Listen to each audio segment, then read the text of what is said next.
लड़की अपने बॉयफ्रेंड को अपने दादाजी की कब्र पर श्रद्धांजलि देने के लिए लेकर गई। दादाजी की मौत को 2 साल हो चुके थे, लेकिन तभी अचानक फैमिली ग्रुप में दादाजी के नंबर से एक मैसेज आया। उस मैसेज में लिखा था, अभी इसी वक्त अपने बॉयफ्रेंड से रिश्ता खत्म कर दो। ये देखकर लड़की के हाथ से फोन ही छूट गया। पहले तो उसे लगा कि कोई उसके साथ मजाक कर रहा है। जब उसका बॉयफ्रेंड वहाँ से थोड़ी देर के लिए चला गया तो उसने तुरंत दादाजी के नंबर पर मैसेज भेजा और पूछा ये सब क्या हो रहा है। वह लगभग आधे घंटे तक जवाब का इंतजार करती रही, लेकिन कोई जवाब नहीं आया। उधर उसका बॉयफ्रेंड उसके मम्मी पापा के साथ बड़ी आसानी से घुल मिल गया था। सब उसे पसंद करते थे। लड़की समझ ही नहीं पा रही थी कि आखिर दादाजी उससे रिश्ता तोड़ने के लिए क्यों कह रहे हैं। तभी उसका बॉयफ्रेंड चुपके से उसके पास आया। उसके हाथ में ब्रेज्ड पोर्क का एक कटोरा था और वह मुस्कुराते हुए बोला, जरा इसे छक्कर देखो। वैसे तो उसका बॉयफ्रेंड बहुत सादा जीवन जीने वाला, जिम्मेदार और घर संभालने वाला इंसान लगता था। उसमें कोई कमी भी दिखाई नहीं देती थी, लेकिन फिर भी लड़की ने दादाजी की बात मानने का फैसला किया। उसने सीधे अपने बॉयफ्रेंड से कहा, हमारा रिश्ता यहीं खत्म होता है। ये सुनते ही लड़का हैरानी से उसे घूरने लगा। उसे समझ ही नहीं आया कि आखिर अचानक क्या हो गया। वह कुछ कह पाता उससे पहले ही लड़की ने उसे घर से बाहर निकाल दिया। ये देखकर उसके मम्मी पापा भी हैरान रह गए। उन्होंने पूछा, बिना किसी वजह के तुम उससे ब्रेकअप क्यों कर रही हो? लड़की ने जवाब दिया, दादाजी ने मुझे ऐसा करने के लिए कहा है। ये सुनकर उसके माता पिता भी चौंक गए, लेकिन उन्हें उसकी बात पर बिल्कुल भरोसा नहीं हुआ। तब लड़की ने अपना फोन निकालकर उन्हें वो मैसेज दिखाया। मैसेज पढ़ते ही दोनों के चेहरे का रंग उड़ गया। उसी समय बाहर से उसके बॉयफ्रेंड की आवाज आने लगी। वह दरवाजा खटखटाते हुए उसे मनाने की कोशिश कर रहा था। काफी देर सोचने के बाद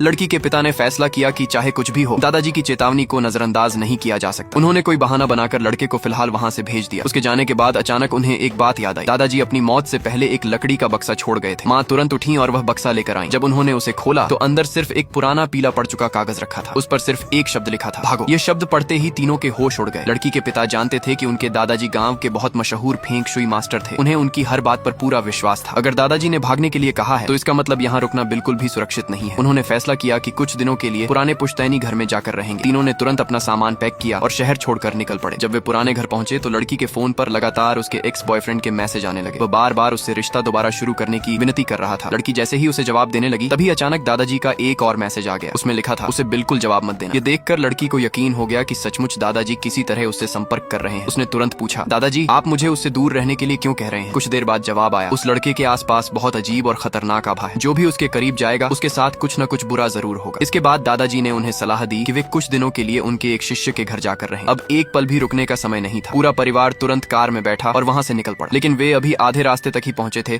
कि अचानक फोन पर तेज अलार्म बजने लगा। लड़की के पिता ने घबराकर फोन उठाया। स्क्रीन पर जो दिखाई दिया उसे देखकर उनके पैरों तले जमीन खिसक गई। उसका एक्स बॉयफ्रेंड उनके पुराने पुश्तैनी घर तक पहुंच चुका था।